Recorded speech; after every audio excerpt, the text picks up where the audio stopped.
Hello dear students, welcome back to my YouTube channel चलो maths पढ़ने। Dear students, अभी मेरे पास एक क्वेश्चन है और क्वेश्चन ये है कि 3 पॉइंट्स दिए हुए हैं और 3 पॉइंट्स का जो कोऑर्डिनेट्स गिवन है, ये तीनों पॉइंट्स कॉलिनियर है। कॉलिनियर कहने का मतलब होता है कि वे पॉइंट्स एक ही स्ट्रेट लाइन पर लाई करते हैं, राइट।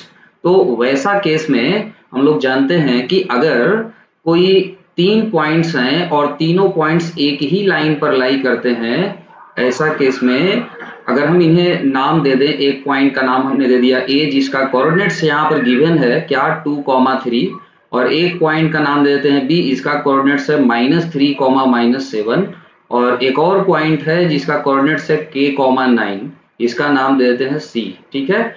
अब आप बताइए कि अगर एक ही स्ट्रेट लाइन पर अगर 3 पॉइंट्स अगर लाई करते हो तो क्या किसी ट्रायंगल के क्या ये तीनों वर्टिसेज हो सकते हैं?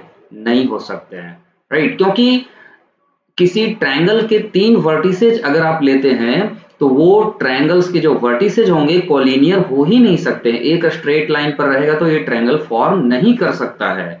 Therefore we can write here area of triangle ABC is equals to 0, and we know that since if if coordinates of point A x1 comma y1, coordinates of point B x2 comma y2, and coordinates of point C x3 comma y3, then what? Then area of triangle ABC is equals to what?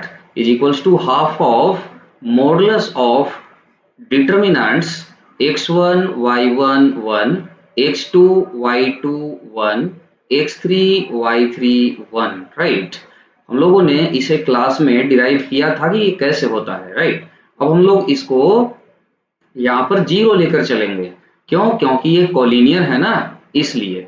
तो हम लोग यहाँ पर लिखेंगे, इस बात को लिखेंगे, since area of triangle ABC जो हम लोग लेंगे वो क्या लेंगे? 0 लेंगे।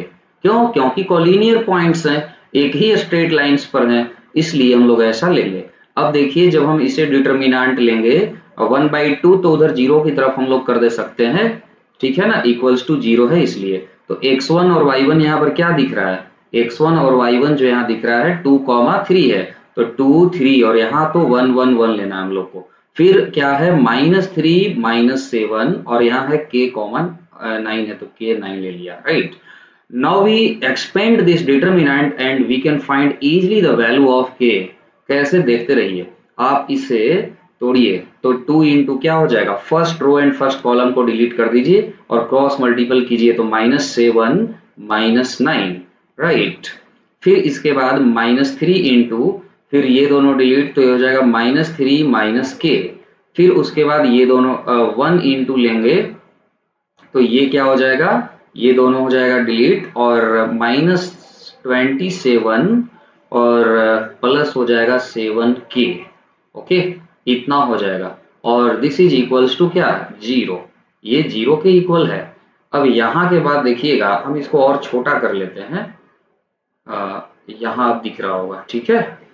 अब इसके बाद देखिए, इसको हम लोग सॉल्व करेंगे तो ये क्या आ जाएगा? -32 आएगा और ये क्या होगा? +9 और +3k आएगा। फिर यहाँ पर -27 और +7k equals to 0, and now we have 7k + 3k 10k, और ये +9 और ये 18, तो ये -50 हो जाएगा ना, इक्वल्स टू क्या? 0। यहां से हमें मिलेगा 10k इक्वल्स टू क्या? 50।